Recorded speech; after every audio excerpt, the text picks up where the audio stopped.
श्री राम, जय श्री राम, श्री राम जय राम जय जय राम, श्री राम जय जय राम.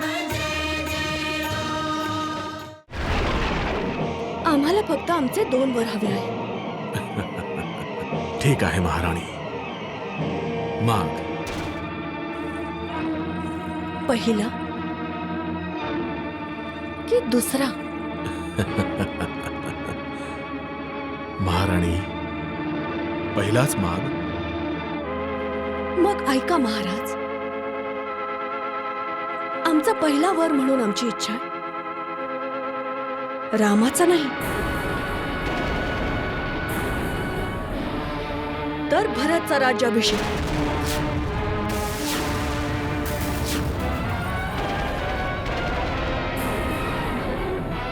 भरतचा राज्याभिषेक?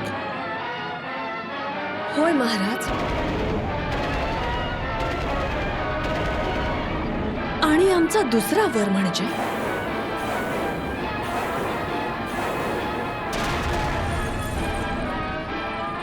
रामासाठी 14 वर्षांचा वनवास.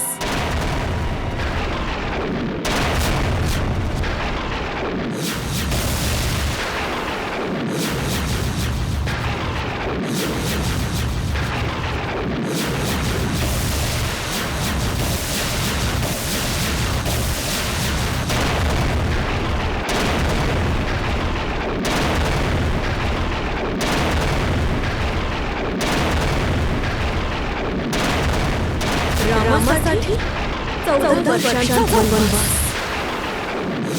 14 वर्षांचा वनवास. 14 वर्षांचा वनवास. 14 वर्षांचा वनवास. रामाला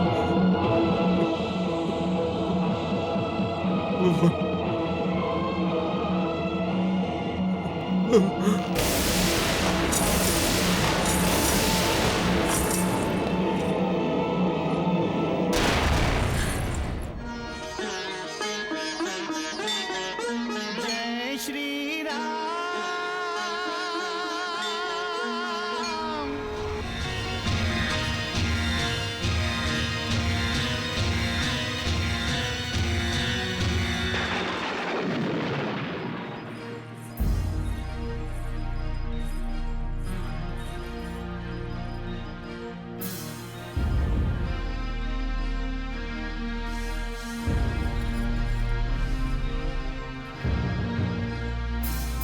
राम.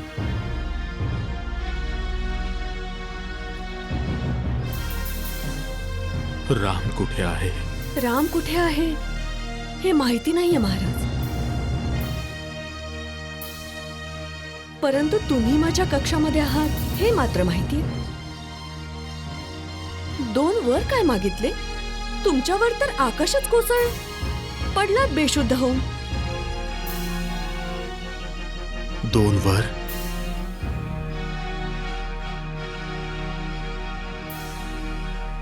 कैकई,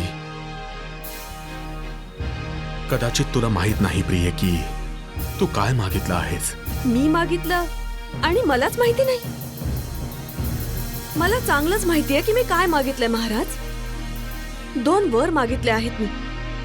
एका वरामध्ये भरतचा राज्याभिषेक आणि दुसऱ्या वरामध्ये रामाला 14 वर्षांचा वनवास. फक्त एवढंच तर मागितलं मी. हे तू कसं सांगू शकतेस कैकई? भरतचा राज्याभिषेक मी समजू शकतो, तू त्याची माता आहेस, पण रामला वनवास, तोही 14 वर्षांचा का? हा विचार तुझ्या मनात आला तरी कसा? नाही, माझ्या रामाला वनवास नाही होऊ शकत, अजिबात नाही. नाही होऊ शकत? मग रघुकुलाच्या रीतीचा ढोल वाजवणं बंद करा महाराज. म्हणू नका की तुम्ही रघुवंशी आहात. रघुवंशाच्या या महिमेचं गुणगान गाणं बंद करून टाका, की प्राण जावो पण वचन न जावो. कैकई,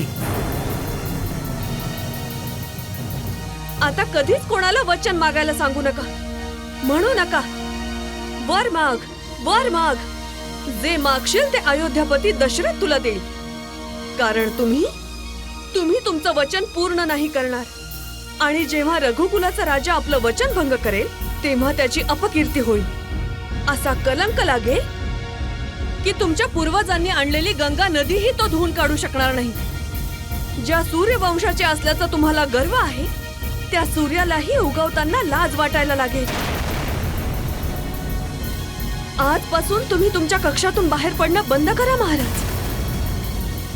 कोणालाही भेटू नका, अन्यथा सगळ्यांना तुमचं खरं रूप माहीत पडेल.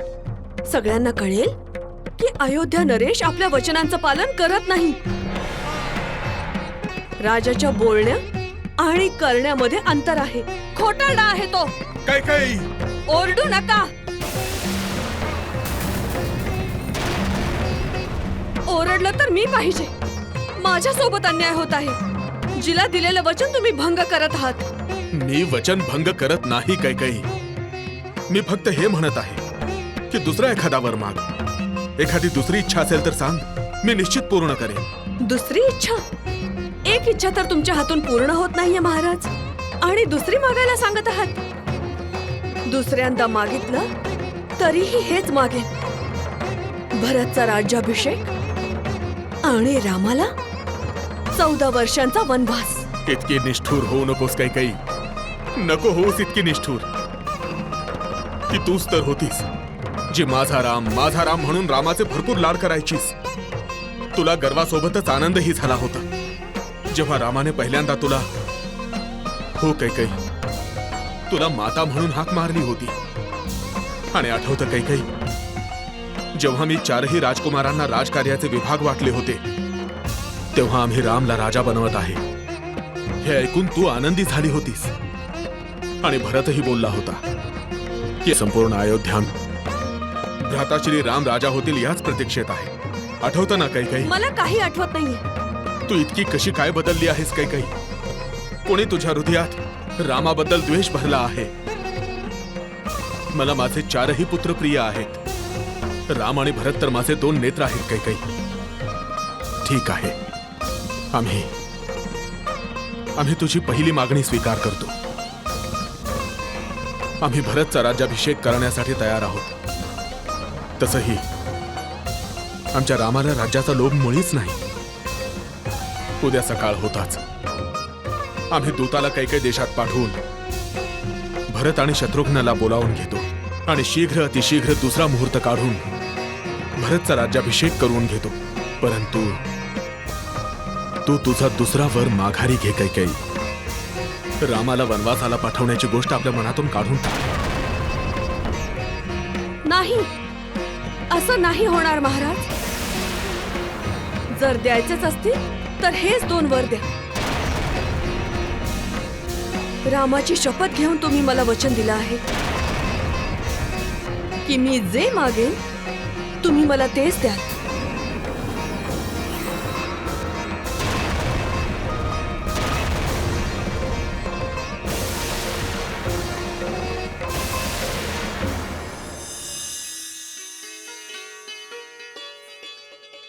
झोपणार नाही का आपण? उद्या भ्राताश्री राजा होणार आहेत या आनंदाने तर झोपच येत नाहीये मला. तसंही भ्राता राम झोपल्यानंतरच मी झोपतो.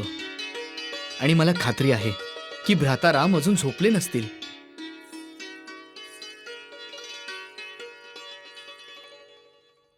उर्मिला, भ्राता राजा झाल्यानंतर मी राज्यकार्यांमध्ये व्यस्त होईन. राज्याप्रती, प्रजेप्रती माझं उत्तरदायित्वही वाढेल.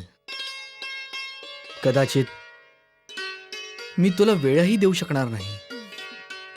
मी तुम्हाला यापूर्वीही सांगितलं होतं, पुन्हा सांगते, मी वाईट वाटून घेणार नाही, काहीच बोलणार नाही.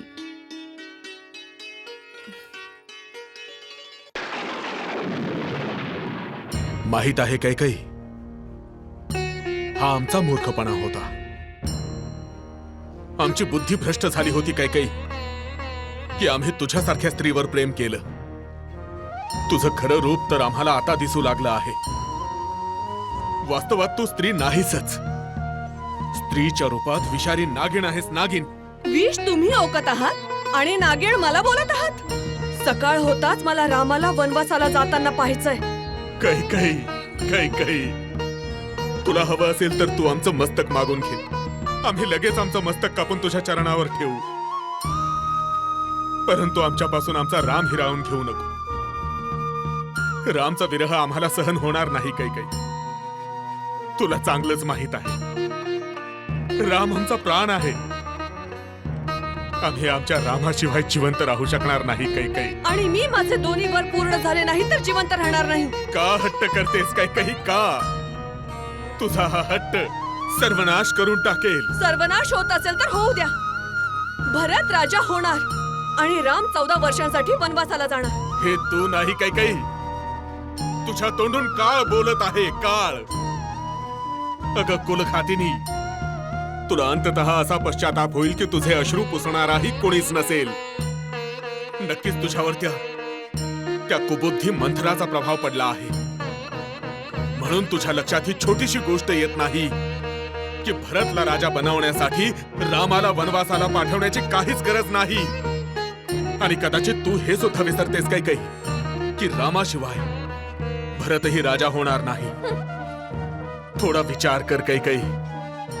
थोडा विचार कर की प्रजा काय म्हणेल. जर मी रामाला वनवासाला पाठवलं तर सगळे हेच म्हणतील की दशरथाला रामासारख्या पुत्रापेक्षा जास्त एका स्त्रीचा मोह आहे. आणि जेव्हा न्याय सभेमध्ये तुम्हाला कोणी विचारेल की ज्या स्त्रीने तुमचं प्राणांचं रक्षण करून तुम्हाला नवं जीवन दिलं, ज्या स्त्रीला तुम्ही वचन दिलं ते वचन तुम्ही पूर्ण का नाही केलं, तेव्हा काय उत्तर द्याल तुम्ही? मी विचारते, भरत तुमचा पुत्र नाहीये का? आणि मी तुमची विवाहित पत्नी नाही, मग तुम्ही तुमचं वचन पूर्ण का नाही करत? समजलं. आता तुम्हाला माझ्यावर विश्वास नाही राहिला. आणि पती पत्नीमध्ये हा विश्वासच नसेल तर हा श्वास का चालावा? मी तर माझे प्राण त्यागले पाहिजेत. काही महाराज, जर तुम्ही माझी वचनं पूर्ण नाही केली तर लक्षात ठेवा, मी माझ्या प्राणांचा त्याग करेन. रामाचा राज्याभिषेक बघण्यापेक्षा तर बरं आहे माझे डोळे कायमचे बंद व्हावेत.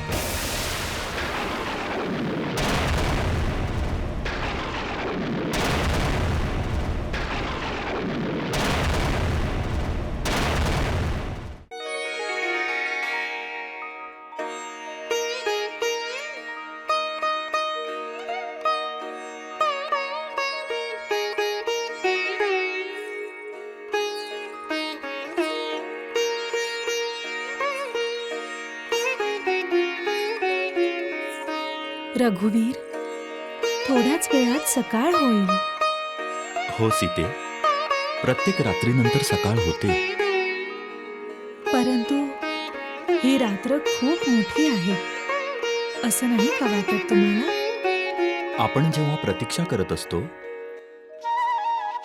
तेव्हा एक एक क्षणही एक एक युगासारखा असतो. परंतु युगाची ही समाप्ती होते रघुनाथ. नवी सकाळ होईल, नवा दिवस उजाडेल, नव्या आशा जाग्या होतील. नवी सकाळ होईल, नवा दिवस उजाडेल, नव्या आशा जाग्या होतील. का रात्री आशा जाग्या होत नाहीत का सीते? रात्री ज्या आशा जाग्या होतात त्या महत्वाकांक्षाही असू शकतात. महत्वाकांक्षा जेव्हा विवेकासोबत असते तेव्हा घराचं, कुटुंबाचं, समाजाचं, संपूर्ण देशाचं भलं होतं. आणि जेव्हा महत्वाकांक्षा अविवेकासोबत असते तेव्हा सर्वांचं वाईटच वाईट होतं. भलं कधीच होत नाही. सीते, महत्वाकांक्षा एका कुऱ्हाडीसारखी असते. योग्य रीतीने लक्षपूर्वक चालवली तर लाकूड कापले जाईल. आणि लक्ष दुसरीकडे असेल तर कुऱ्हाड आपल्याच पायावर घाव करते. तुम्ही तुमचं वचन पूर्ण करा किंवा नका करू, ही कैकई आपलं वचन नक्की पूर्ण करेल. जर वर नाही मिळाला तर रामाच्या राज्याभिषेकाआधीच ही कैकई चितेला आलिंगन देईल. हे परमेश्वरा, हे परमेश्वरा, ही कसली लीला आहे तुमची.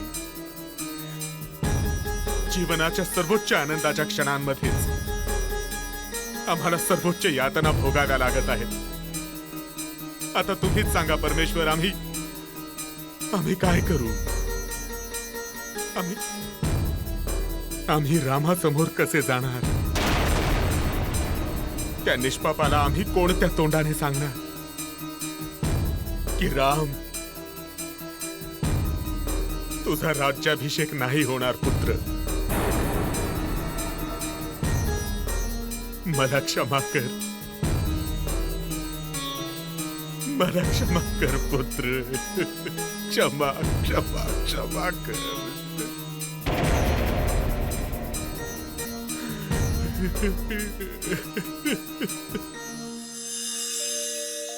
रघुनंदन, राजा झाल्यानंतर तुम्हाला काय काय करावं लागेल? काही विचार केला आहे तुम्ही? राजा झाल्यानंतर विचार करेन. राजा होण्यामध्ये केवळ उजाडणं इतकंच शेष आहे. अजून उजाडलं तर नाही ना? जेव्हा सकाळ होईल तेव्हा सगळं काही स्पष्ट होईल. हो, सगळं काही स्पष्ट दिसू लागेल. तुम्ही तर आधीपासूनच प्रजेच्या हृदय सिंहासनावर विराजमान आहात. आता राज्याभिषेकानंतर राजसिंहासनावर बसणं केवळ औपचारिकताच तर आहे. कैकई, आम्ही तुझ्या समोर हात जोडतो. रामाला वनवासाला पाठवण्याच्या कुविचाराचा त्याग कर. जर तू माझं म्हणणं ऐकलंस तर हा दशरथ आजीवन तुझा सेवक बनून राहील. मला सेवक नाही, केवळ माझे 2 वर हवे आहेत. दया कर कैकई, काहीतरी दया कर.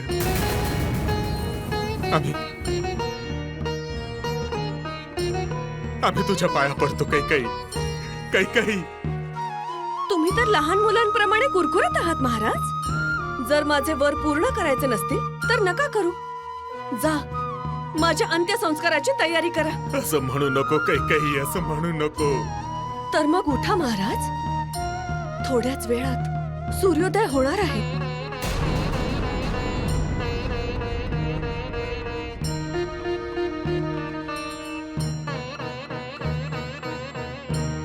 हे सूर्यवंशाचे गुरु सूर्यदेवता, तुम्ही उदित होऊ नका. कारण तुम्ही उदित होताच माझा राम वनात निघून जाईल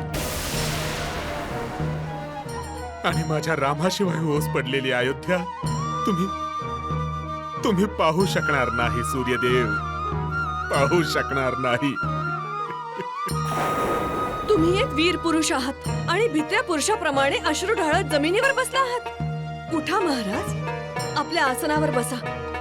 सकाळ होतात सुमंत आणि इतर मंत्रीगण तुम्हाला भेटायला येतील. त्यांना तुमचा नवीन निर्णय ऐकवायचा आहे.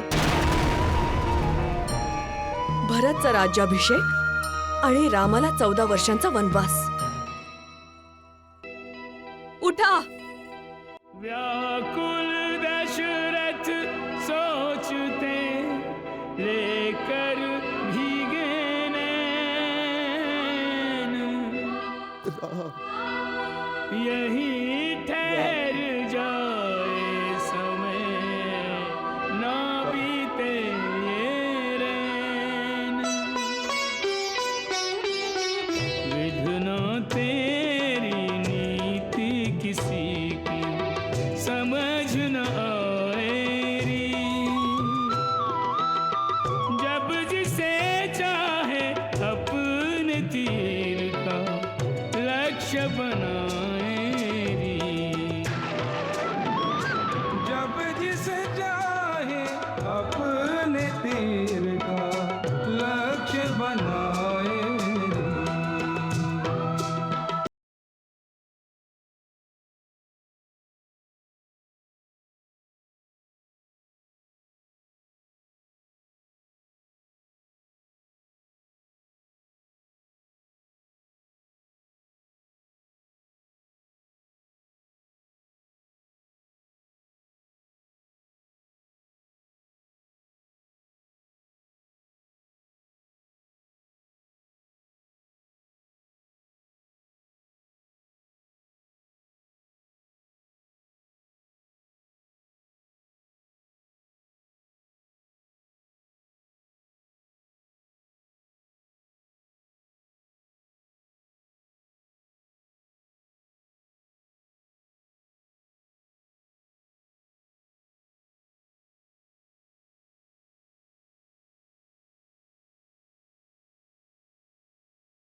राम